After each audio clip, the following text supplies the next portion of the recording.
সবাইকে স্বাগত জানিয়ে শুরু করছি আজকে শ্রী ঠাকুরের কথা।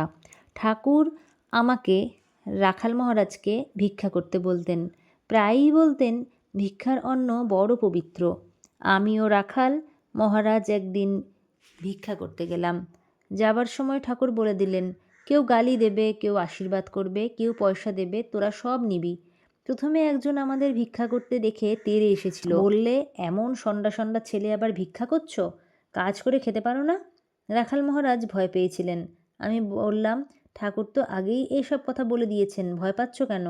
তারপর একজন স্ত্রীলোক আমাদের দেখে বললে, তোমরা কি দুঃখে ভিক্ষা করছো, তোমাদের অভাব কি? আমরা তখন সব বললুম।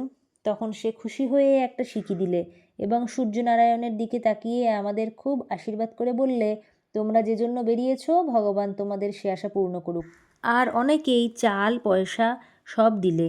আমরা সেগুলো এনে ঠাকুরের কাছে দিলাম। ঠাকুর জিজ্ঞাসা করলেন, কেমন করে ভিক্ষা করলি? আমরা তখন সব বললুম।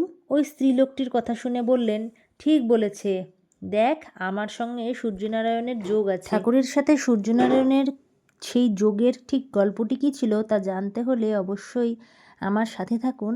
আমি আরেকদিন আপনাদের সাথে সেই ঘটনাটিও শেয়ার করব। সবাই বলুন, জয় শ্রী ঠাকুরের জয়, জয় শ্রী মায়ের জয়, জয় স্বামীজির জয়।